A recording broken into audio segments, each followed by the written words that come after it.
Are you related to Evelyn Collins? The woman on the phone sounded careful enough that my stomach dropped before she said another word. Yes, she's my grandmother. Is she hurt? No, but she's been sitting in our nursing home lobby for almost 4 hours. I pushed back from my desk.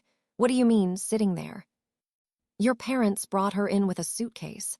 They said they needed to finish some paperwork and would return shortly. They never came back. For a second, I couldn't speak. The administrator explained that Grandma couldn't even be properly admitted. Required documents were missing. Arrangements hadn't been completed.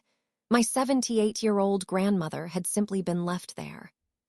I called Mom. Voicemail. Dad. Voicemail. I texted them both. Where is Grandma? Nothing. Can you put her on the phone? I asked. A minute later, I heard Grandma Evelyn's voice. Mandy, how far away are you? 215 miles. There was a pause. Then drive. That was the moment everything changed. I grabbed my keys and left work. For years, my parents had told me Grandma was fine. Dad handled her transportation, appointments, bills, and paperwork. Whenever I offered to help, Mom said, "We've got it covered. You live too far away." So I had believed them. Halfway through the drive, my phone finally buzzed. Mom, your grandmother needs professional care. We did what had to be done. Then Dad.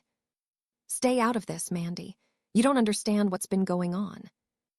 I stared at those messages at a red light. Neither of them asked whether Grandma was okay. Neither asked whether the nursing home had admitted her. They already knew she hadn't been admitted. I called Mom again. Voicemail. By the time I reached the facility, it was dark. Through the glass doors, I saw Grandma sitting beneath the bright lobby lights. Her coat was folded across her lap. One small suitcase stood beside her chair. That image stopped me cold. Dad had told her they were going to lunch. Instead, he and Mom had driven her here, carried in her suitcase, and vanished. The administrator met me near reception.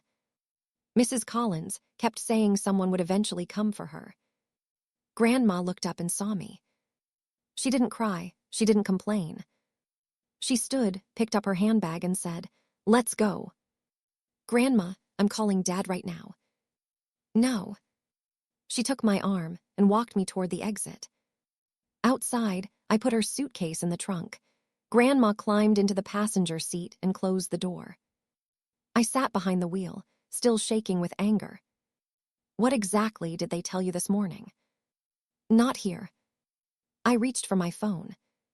Grandma pulled the seat belt across her chest. Click. Then she put her hand over mine before I could dial. Don't call them. I looked at her. For the first time that night, I realized Grandma didn't look confused. She looked prepared. Then, what do you want me to do? She stared through the windshield. I'll tell you where to drive. Take the highway toward my house, Grandma said. I glanced at her.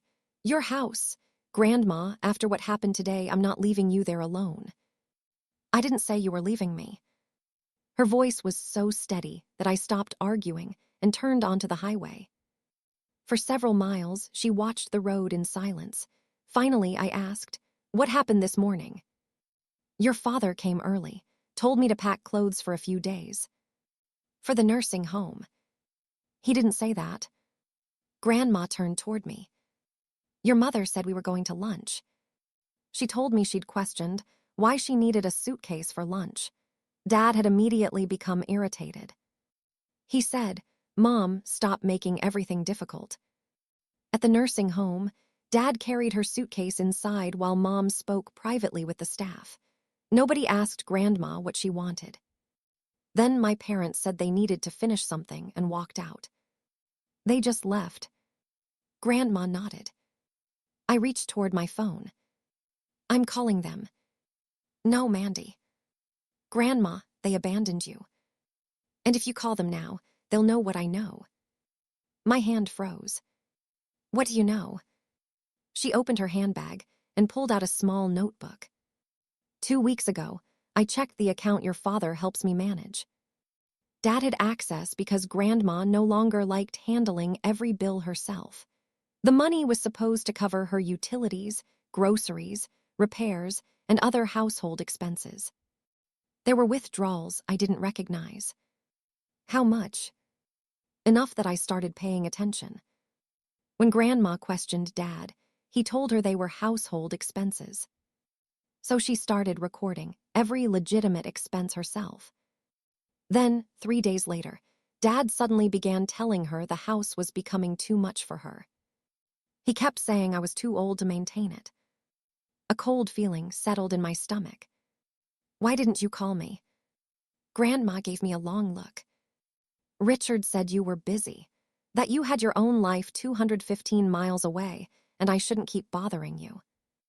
My grip tightened around the steering wheel. For months, Mom had been telling me almost the opposite. Grandma was tired. Grandma didn't want visitors.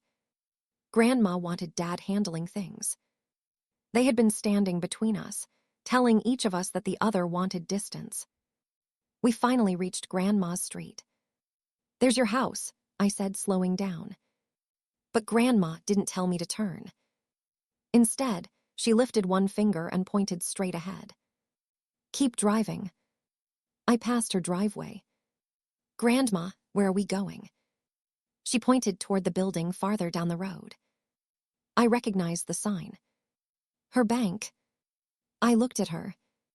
Why are we driving to your bank? At 9 the next morning, Grandma walked into the bank with her notebook tucked under her arm. I want to see every transaction on the account my son has access to, she told the banker. The woman glanced at me, then back at Grandma. Of course, Mrs. Collins.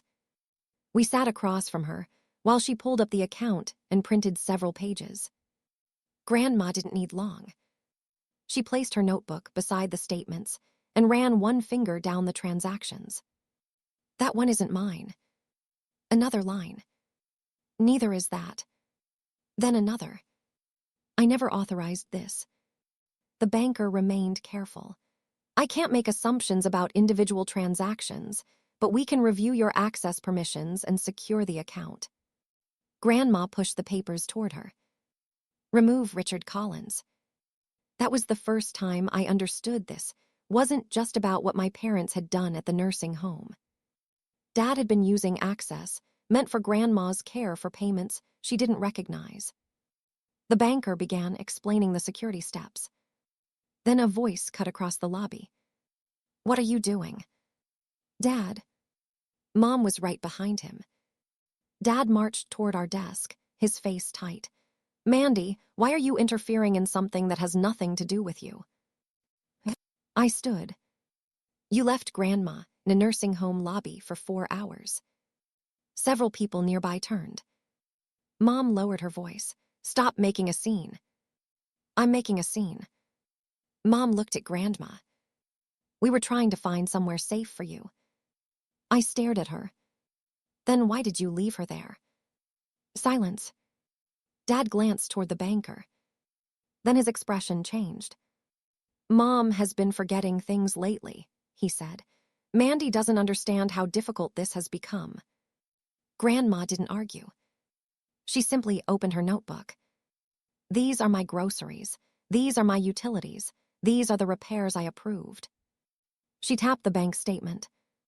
Now explain those. Dad looked down. For the first time since he'd arrived, he had nothing to say. The banker cleared her throat. Mrs. Collins, given your concerns, I recommend securing every linked account and reviewing any other financial or legal documents anyone has handled on your behalf. Grandma closed her notebook. Mandy, we're going home. Dad stepped in front of us. Mom, don't do this. She walked around him. Then Dad said something that stopped me. Going back, there isn't going to change anything. I turned. Mom was staring at him. Not angrily. Fearfully. Like he'd just said something he wasn't supposed to say. Grandma kept walking. Outside, she climbed into my passenger seat. I got behind the wheel. What did he mean? Grandma looked back at the bank doors as Dad and Mom emerged. Then she faced me. Now we find out. Grandma unlocked her front door, and we went straight to the home office. She stopped in the doorway. Someone been in here. I followed her eyes to the desk. Papers were slightly out of place, and one drawer hadn't been pushed completely shut. Grandma crossed the room and opened it. The property folder. She pulled out a thick file and flipped through it. This was underneath everything else. Why would Dad be looking through your property documents? Grandma lowered the folder. Because a few days ago, he brought me papers. She said Dad had called them future care planning. He'd placed them in front of her and pointed to the signature lines. Grandma refused. I told him I wouldn't sign anything until I had read every page. And then suddenly, they took you to lunch and left me at a nursing home. The sequence finally fit together. The unexplained transactions. Dad pushing Grandma to admit the house was too much for her. The paperwork. Her refusal. Then the nursing home. Grandma picked up her phone and called the attorney who had prepared her estate documents. When he answered, she said, "I need to know whether Richard has contacted you about my property." There was a pause. Then Grandma put the call on speaker. "Yes," the attorney said. "He recently asked what authority he might have regarding the house." My stomach tightened. "What did you tell him?" Grandma asked. "That I couldn't discuss your affairs without you." Grandma looked at me. "Then I want every authorization Richard still has revoked. Today. And nobody acts regarding this house without speaking directly to me." "I'll prepare it," the attorney said. A car door slammed outside. "Dad." Mom followed him up the walkway. Grandma opened the front door, but remained planted in the doorway. Dad stared at her. "This has gone far enough." "No," Grandma said. "It went far enough when you left me sitting in that lobby." Mom pointed at me. "Mandy needs to leave so the actual family can discuss this." Grandma's expression hardened. "She drove 215 miles when you wouldn't drive back 4. Mom went silent. Dad stepped closer. "You're overreacting. We already made arrangements, and now you're ruining everything." I looked at him. "What arrangements?" His mouth opened. Grandma's phone rang. Her attorney. She answered and immediately pressed speaker. "Evelyn," he said, "we found the property paperwork Richard was asking about." Dad's face changed. Nobody moved. Grandma held the phone between us while her attorney explained what he had found. Richard had been asking how Grandma's house could eventually be sold to pay for long-term care. That question by itself wasn't the problem. If Grandma had chosen residential care and freely decided to sell her house, there would have been nothing suspicious about planning for it. But Grandma had never agreed. The paperwork Dad had brought her was meant to expand the authority he could exercise over her affairs. She had refused to sign it. And that refusal changed everything. Her attorney continued, "Given what you've told me about the account, you should revoke Richard's remaining authority immediately." Dad finally spoke. "I was trying to plan ahead." Grandma looked at him. "By taking my money." "I paid for things you needed." "Some things." She lifted the bank statements. "Not these." Dad's jaw tightened. The pattern was clear now. He had been moving money from an account he was allowed to access only for Grandma's expenses. When Grandma noticed and started questioning him, he knew that access could disappear. At almost the same time, he'd begun insisting she couldn't maintain her house anymore. Then came the papers. When Grandma wouldn't sign them, Mom and Dad told her they were taking her to lunch. Instead, they drove her to a nursing home. If Grandma were settled into long-term care, Dad could argue that she no longer needed the house, that selling it made financial sense, and that he should remain the person handling her affairs. They had tried to create the situation first and get Grandma's agreement afterward. Grandma stared at her son. When you left me sitting there, did you think I wouldn't know how to get home? Dad looked away. You don't understand how difficult this has been, he said. Taking care of you, handling everything. I understand that perfectly. Grandma's voice remained calm. If you were overwhelmed, Richard, you could have asked for help. Mom's eyes filled.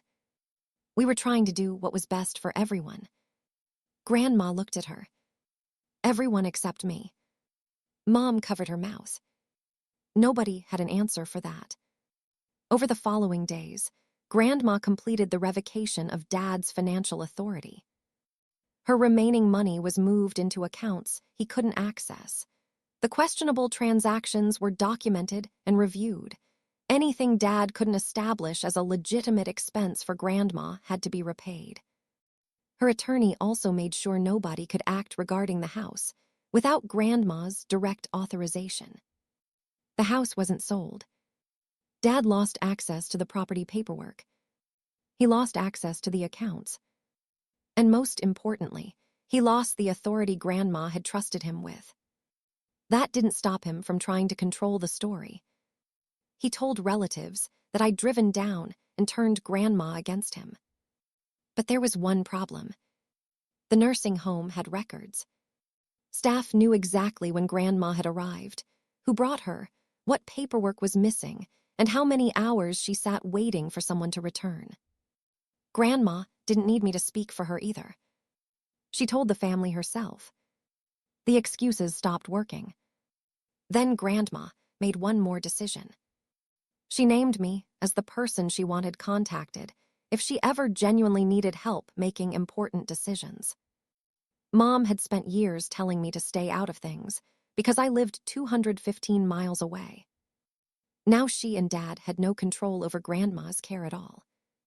But Grandma didn't pretend the answer was simply staying in her house forever. I'm 78, Mandy, she told me. Being angry doesn't make me 20 years younger. So we made a real plan. She arranged help at home and regular evaluations. If the day came when residential care was genuinely the safest option, Grandma would choose the facility herself. I started making the 215-mile trip more often, but we also built local support around her so her future didn't depend entirely on me. Dad and Mom weren't allowed to manage any of it. Contact with them became limited and happened only when Grandma wanted it. Months later, Grandma was still living in her house. One afternoon, I arrived to take her out. For lunch, she asked. For lunch. She gave me a suspicious little look. An actual restaurant. I laughed. You choose. Grandma climbed into the passenger seat. She pulled the belt across her chest. Click. For a second, that sound took me straight back to the night I'd picked her up from the nursing home. But this time, she wasn't carrying a suitcase. Nobody had abandoned her.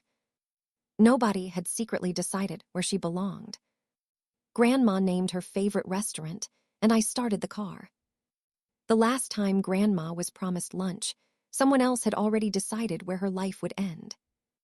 This time, I waited for Grandma to tell me where to drive.